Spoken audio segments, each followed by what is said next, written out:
Hey, welcome back to the Cheap Comic Collectors haul for 2025. This is the second video, or part two of that haul, because I don't need to go over 10 minutes because I have ADHD and I know you do too. And I know we got better things to do, because when I see a video that's like 40 minutes, I'm like, yeah, no. All right, so what I want to show you is some of the things I got from Rob, who is called Cheap Comic Book Collector, or Cheap Comic Collector. I can't remember which one exactly, but definitely check out his, now he's doing... they used to be called claim sales. Now he's doing auction sales.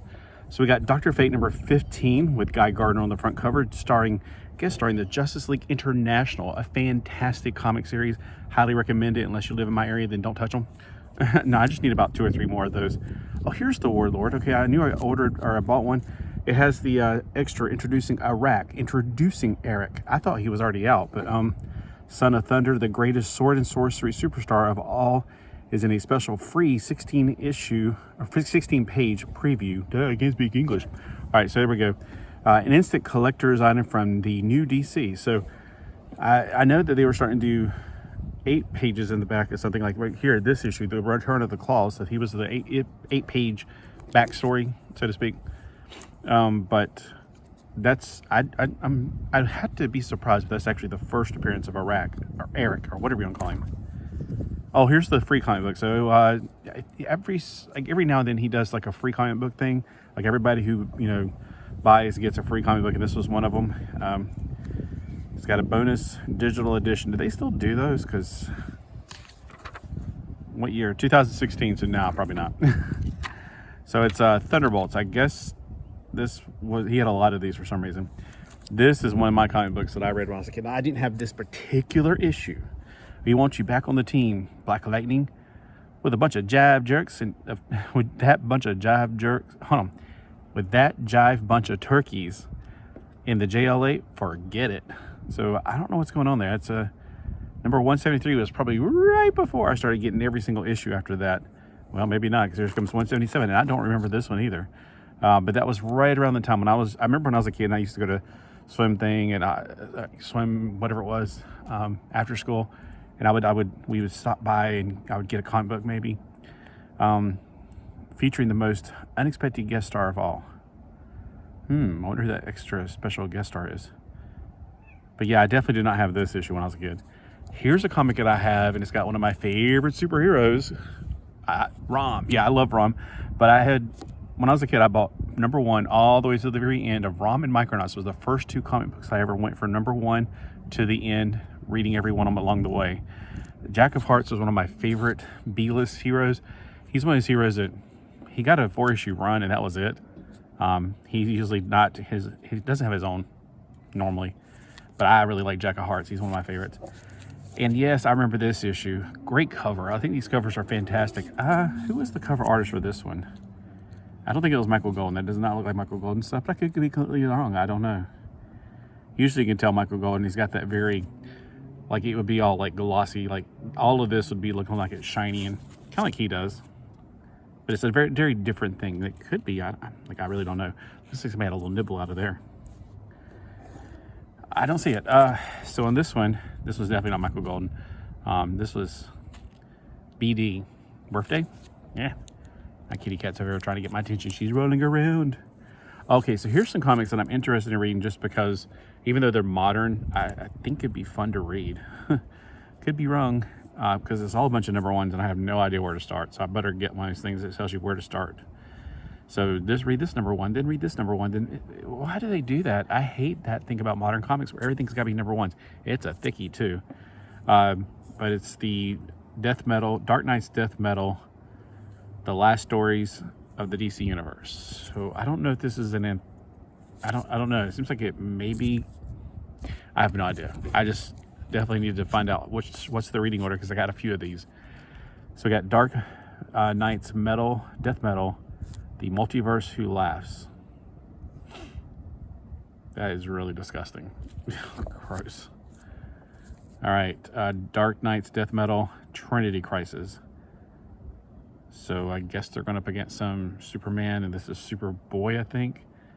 Wonder Woman, and I guess the Batman is the Batman Who Laughs or something. I don't know. I've only read the Robin King and maybe 1 or 2 others. Nope, I think I just read the Robin King. I can't remember. All right, here's Robin 0. Gotta have number 0. It's not the very first issue in that line. It was like they did a 0 hour and they gave everybody number 0 on October of 94. He was already running at least since 90, I want to say 92, maybe 91. So it kind of just, you have to read 0 hour to understand it. Oh yeah, Secret Origins starring the Justice Society of America. So that's by Thomas Bear and Downs. I think this is a connecting cover too. Hold on. That's the Justice, because the Justice League International was a connecting cover. This is one of them. I don't know if I got more than one. Nope. All right, so the Secret Origins, I think this might be the middle one. There's 2 other ones. I know this one was because I have the one that goes right here. I think I have all of them except for this one. But yeah, it's really good. Dragonlance is something I read a few of when I was a kid, and I really wish I would have like been able to buy all of them, but it seems to be one of those things I never could find. I think it was because it was part of this and we didn't have a comic book shop, so I'd only find them like at flea markets or flea markets. That was about it. Every now and then at the mall, they would have this. I don't know how did you hear about things like this when I was a kid? I can't remember, but I remember knowing that at the mall was going to have like comic book day or something, and it was where all these comic book vendors were out there, and just in the middle of the thing, that's where I got my Teenage Mutant Ninja Turtles number 1, and I want to say Red Ronin number 1 or something Ronin, but yeah, and I didn't have a lot of money back then. I was like, I think I paid a lot more money than I wanted to for a comic book. I just remember I wanted to see what that Teenage Mutant Turtle number 1 was all about. All right, here is the last 52 War of the Multiverses. That's a very busy cover. We've got Lobo. All right, I'm gonna move these over. All right, Death Metal, Speed Metal. Oh, that's cool. And of course, we know what Speed Metal is. Ascani Sun. I've only read 2 of the issues. Now I just need 1 more, and I can read all 4 issues. This is the 3rd one. I've read 2 and 4, I think, out of order. I know, but finding some of this stuff is impossible. This is about Nate, and I really do think Nate's awesome. This is kind of his backstory. I really enjoyed reading X-Man after it's continued on from the first 4. And then this was something I have 1 issue of, and I thought, it's really weird. I kind of dig it. It's like Spider People or something. It's definitely a what is it called? I don't think it's from the 80s though. I think it's from the 90s. Yeah, 95. What is it that he always says? Indies from the 80s. Well, it's indies from the 90s. And here's Excalibur. I had this when I was a kid. Number 14, yeah. Look at that cover. That's fantastic. It's a good read. I'm going to definitely read it again. Here's the one I definitely have read. This is the only one of the Death Metals that I know I've read. It's actually it's like 3 or 4 different stories, it seems like. Unless I read 3 or 4 more. The reason I know why I read it, because it had Tomasi, and I like Tomasi. It was like, oh, Tomasi wrote it. I'll give it a chance. Because if it was like Bender, or whatever his name is, nope. Blue Beetle. You know how hard it is to find Blue Beetle comics? And I can get Captain Atom all day long, but for some reason, I guess since the movie, everybody wants to buy Blue Beetle, but it wasn't this Blue Beetle in the movie. Yeah, but maybe they're speculating he's going to be in the 2nd movie. I don't know, but it's almost impossible to find Blue Beetle stuff here. That's number 5 with the question. And I've actually had the Charlton comics with them in it. Or I should say modern comics. Here he is against the Alchemist. Or Dr. Alchemy, sorry. That's number 4. We got 4 and 5. Kitty, stop it. Oh, look, there's where everybody's got that. Okay, so when they made the action figure Captain Carrot, I was like, he looks too human looking. Now I know where they got it from. Okay. Yeah, because I like my Captain Carrot in his original form. The more, bulky Bugs Bunny. Rise of the New Gods. So I got all the death metals that he had, just because I figure I can finally maybe read it through. Yeah. All right. Oh, you know what? I bet I had for this one, or at least I had it. I was putting the other comic books in, waiting for my phone to recharge, and I realized that I did have one of the Teen Titans. And I was like, oh, I've already got this. Why is it sometimes it'll, I don't know. All right, it's okay. It's fine. Or I may have bought it since then. I just didn't think to check this because I thought, something that old, I could never get that stuff. But I definitely remember this cover, except this is really amazingly crisp. I mean, it looks like it was just printed and put in here and then nobody's touched it. It's much better condition than the one I remember I had. Oh yes, I definitely remember reading these. So the New Mutants, whenever they started getting I hated this artist when I was a kid. And then it grew on me because I guess I was at that age where everything had to look real. And then I started becoming more, as I was reading it, I guess I was going through adolescence and I was starting to realize, you know what? It doesn't have to look like it. It can be expressionism. It can be like expressive. It can be like, kind of like what anime is nowadays when people they look normal one minute and the next minute their eyes are bugging out. This was 1985, so yeah, I was about 15. So anyway. All right, Gil Kane. All right, Sword of the Atom. I definitely enjoyed reading these when I was a kid. I had all 4 of these issues and the specials. So I want to go back and read it again as an adult and see if I still feel the same. I need to get the other ones, of course. And this ROM, now that is, I'm pretty sure Michael Golden. I am almost certain that's his art style. And he did the cover art for several ROMs. Somebody said he only did one. I'm like, no, he did several. I remember because it was, especially the first year, you can just, as soon as you see that, I gotta prove it. Because it's I'm pretty darn sure that looks like Michael Golden's art to me. And I love Michael Golden's art. I don't think they're going to tell on the inside.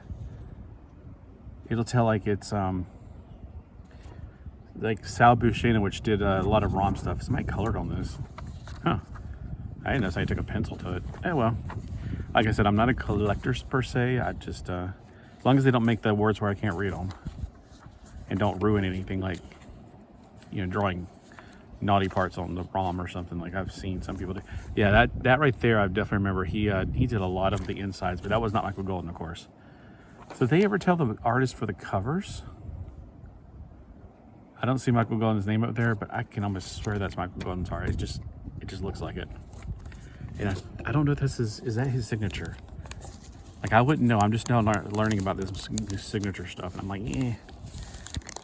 But yeah, that definitely looks like his art. If it's not, whatever. I was about to say I'll eat my hat, but I don't have a hat.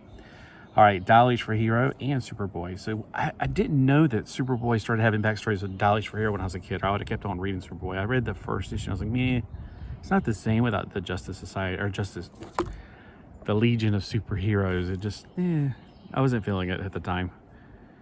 I think I just liked reading Superboy when I was a kid because they had the Legion of Superheroes. But I don't know. It was just not the same. It was also, I swear they were sitting it back in the 50s, and I don't know. I was just like, meh. All right, so Legion or Justice League Europe. Like I said, I only need a handful of these, and this is one of them. All right. So which one's the best comic out here? Oh, that's one of the best, but not the best. The other one. Anybody actually read this right here? Let me know if this is something, if I wasted money on it, or if this is something I'm definitely, I didn't hate this. I thought it was pretty fun reading. Michael J. Tomasi, so yeah. That's really good. I need to actually read the other one I got and this one. I think I got number 1. I only had 3 issues total. Do I have to read Dragonlance in order? Because it says, for instance, Somebody's Pawn Part 2 of 4. So it gives me anxiety because I really want to get into reading it, but if I have to wait, I'll wait. All right, so I'm guessing that my favorite one's going to be the one with Jack of Hearts on the cover, just for the cover art. Let me just put it that way, just for the cover art. Yeah, that's beautiful. That's cool too. Oh man, yeah. And probably the reason I never read this when I was a kid because he looks very naked. I'm like, golly, he's very naked. People make fun of He-Man for, but He-Man, at least you don't see that much of his thigh. Okay, yeah, it would have probably thrown me off as a kid. Yeah, I don't want to read that. Yeah, that's probably the best cover out of all these. I don't know about the story though. I mean, they just get in a fight and then realize it's always one of those things where hero meets hero. They don't know each other. They get in a fight because blah blah blah, and then they become buddies. It's kind of the cliche, or what is it called for comic books? Trope. It's like a trope in comic books. A very common trope. All right. Well, thanks for watching, and hope you guys have a great day. Leave a comment. I would love to hear from you guys. Bye.